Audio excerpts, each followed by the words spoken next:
everyone, to the R.E.S.T podcast, where our goal is to help each and every one of you displace confusion, chaos, and dis-ease in order to heal and find significance in life.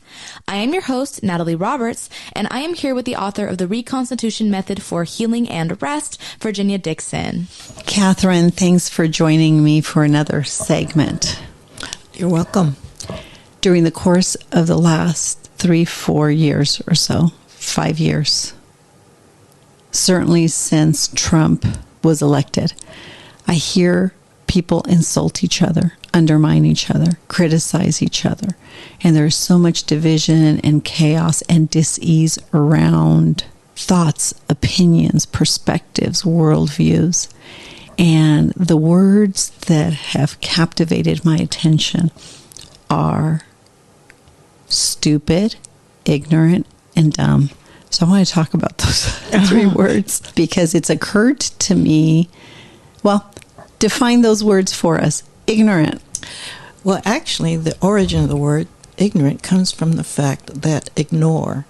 So to ignore something and not giving it any respect or attention creates a mind that is empty and dark of knowledge. So ignorant means without knowledge? Without knowledge. And based on ignoring it. Vocabulary, everyone. Ignorant, without knowledge. So let's all write ignorant. Okay, without knowledge. I just decided, so when someone is ignorant, it's not an insult. They're just without knowledge. But also, they've ignored knowledge at the same time. The root of ignorant is ignoring knowledge. Okay. Yeah. Dumb. Dumb means someone who can't speak, inarticulate, who has nothing to say that is of any value. Stupid. Meaning you are in a stupor, which drugged almost, where you are not thinking rationally, like an animal is stupid. So if I am ignorant without knowledge, I'm going to say a lot of dumb things or do dumb things and say stupid. And be stupid. And be and be stupid. So here's the thing. Now I know why I wanted to do this whole vocabulary thing. So you're not ignorant. You're not dumbfounded by the state of affairs. Right. And you don't say stupid things. Or do stupid things. Or do stupid things. Yeah. So that's why I wanted to have this conversation. Because the people that I find using these words, pretty much are consumed by all of them. Are wrapped up in all of them. They're ignorant. They're dumbfounded, and they're just trying to find words and make sense and create their own truth. My truth is usually dumb. Because they have no truth. That's why. Right. So be careful. I want you to be careful about using my truth. There's your opinion, which, by the way, there's nothing wrong with your opinion. And then there's truth. Your opinion is not the truth. May not be the truth. May not be the truth. The truth is the truth. So then we don't do and act in stupid opinion ways. Is a subjective conclusion or thought, and it's personal property. But absolute truth is common to all. There's nothing wrong with your personal property and your opinion as long as those are changeable. Exactly, and as long as it doesn't come at the expense of you depriving another person with their opinion. Of expressing their opinion, which is their property. Right, and so we respect other people's opinions without argument.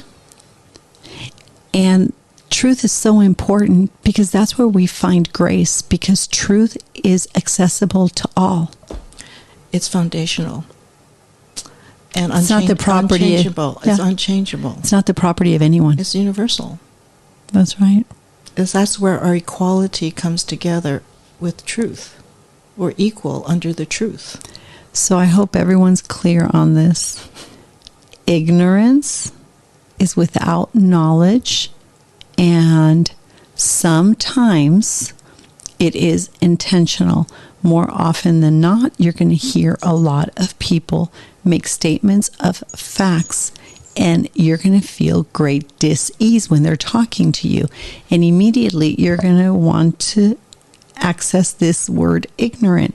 You're going to see that they're without knowledge. They're posturing on something that is violating your conscience, making it almost impossible for you to embrace what you're being told because it's violating your conscience, your capacity to reason. So I want you to know that you can comfortably say that seems to be an ignorant comment. So before you exercise judgment, pause and ask them a question. What is the seed of that idea? How did you come to that conclusion? What is the history behind your perspective? We talked about history in the last segment. What is the history? What is the seed of the idea from which you're drawing this conclusion?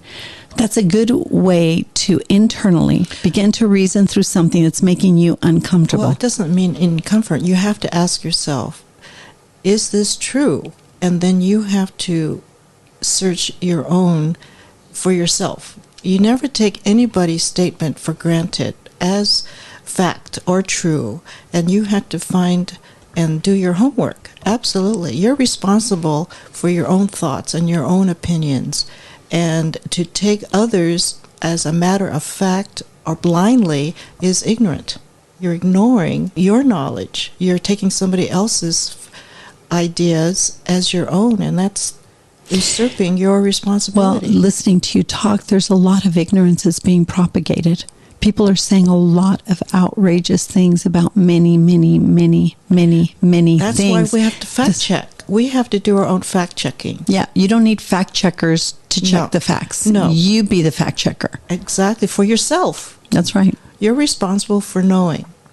You're responsible for your own ignorance. I have literally heard congressional hearings with facts, evidence, data, information, and it is rejected. That is ignorance. It's willful ignorance. If Willful facts ignorance. be true. That's right. When the facts are true and a person rejects it, that's willful ignorance. And I think it is rebellion. It's damaging to themselves as well as if they have any authority, and maybe that, I think, destroys their credibility. It does, but when a person willfully ignores facts and then turns the willful avoidance of facts into an assault on you, Absolutely. it's dark. I'm just saying it is that dark when somebody willfully rejects the truth in the face of evidence and facts, that is a form of not just ignorance, but rebellion. And there is a spiritual constitution to full-on rebellion in the face of facts. And it is dark, and it has, how about this? It has a spiritual constitution. Well, yes. I think it's beyond rebellion. It's revolting and evil because it arouses people to act in an unreasonable, irrational, even violent manner. By the way, this is why mental illness has become what it's become. Because in the face of evidence, of facts, there is willful disregard for facts, which is willful ignorance in face of evidence. And it is a form of evil that is perpetrated, and it does have a spiritual constitution. You can call it a plague of our times. Yep. It makes us do, say, and act in dumb ways when we choose to be ignorant, willfully ignore information that does not suit our narrative. It makes us, whether we realize it or not, do and say dumb things. Well, yes. And again, we have no property of our own opinion, and we're simply imitators or copyists, which again, it violates our individuality. And that's why stupidity is becoming so evident to those standing by watching. But we're taught by in an education that says memorize this. that's your answer. There's only one answer, and I'm giving it to you, and you take it, and no, there's no other answer. Don't think for yourself. We know better. You're ignorant. Conventional education. Absolutely. Trained seals, in a sense. But that's a product of progressive education. And by the way, there's no pill that's going to fix this. There's no institution that will fix this problem. We need to understand why this plague of ignorance, this culture, and this generation that seems we're so dumbfounded by so many things. It's because there is so much willful ignorance. We're dumbfounded. And this is why we see so much stupidity in our midst. But stupidity has an end. Yes, it where does. It becomes ridiculous. And then the pain comes. That's what we're seeing. And then there's awakening, because the pain awakens us to respond, to appease, or shall I say, bring the end to the pain. So wrong ideas impels and compels us to turn seeking the right ideas, and not be ignorant, and to do our own homework, to do our own search.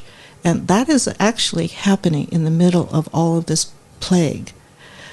And you don't call it a plague. It is a plague. In our land. Intellectual plague, emotional plague, all of it. And that's what's causing a lot of our physical pain. And it's hurting our conscience. It's hurting our affections, our relationships, all of it. Thankfully, there's enough stupidity that there is an awakening. Yes. Because it's violating our conscience. And that's another way, I guess, of looking at the confusion, chaos, and disease that is upon us. That's why I wanted to have this conversation with you. Well, I didn't expect it, but I think it's useful. Who else would tolerate this? So, do not be willfully ignorant Or without dumbfounded. knowledge, so that you cannot be dumbfounded by the state of affairs, and then you will not do and say stupid things. But when those around you are doing, saying stupid things, behaving in stupid ways, and are dumbfounded and paralyzed by their confusion, chaos, and disease that they find themselves in, right? Understand and try to pierce. Understand, I guess, what is lacking. What is it that they're without knowledge about? Be willing to ask questions, to engage in this process. Because I think if we peel back the layers of all this, all of a sudden people will say things like, I never realized that. I never understood it that way. So when you identify ignorance within yourself and others, have measures of compassion and at least exercise a measure of patience so you can determine, is it willful ignorance, rebellious ignorance, or is it just really a lack of knowledge? They're without knowledge. They didn't understand what I assumed they always knew. Or I didn't know myself to begin with. Exactly. And someone once told me, have compassion on your own ignorance. And when you do that, then you will be ready to learn on your own.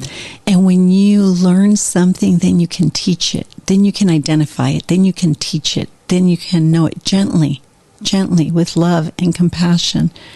Because you'll have a measure of grace, because you'll realize you were ignorant too about a matter. For example, I never understood history outside of academics. I never fully understood government outside of political discourse. I never understood education outside of academia.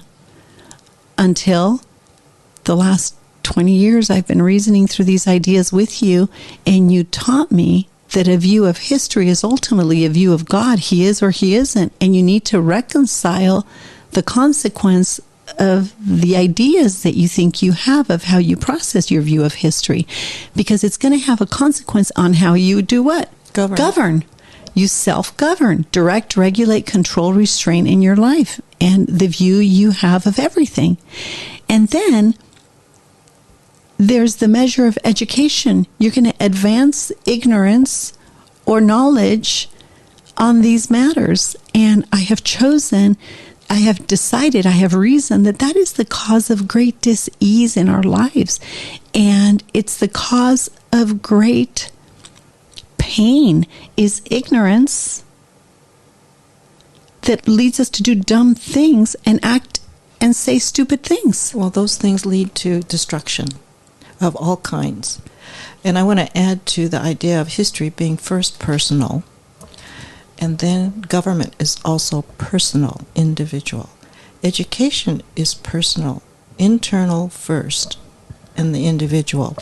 And so to think of yourself not as a collective, but a collective of individuals. And that will separate you. You will be able to not join the ignorant. You will not join the dumbfounded. You will have ability to articulate your own thoughts and have a thought of your own based on your understanding of your history, your government, and your own education. We are a nation built on self-knowledge, self-government, self-education. There was no public education until in the 19th century.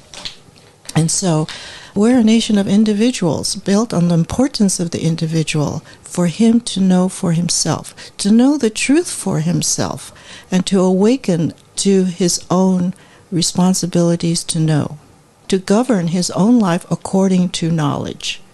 And what knowledge does he have? He must pursue his own understanding of truth.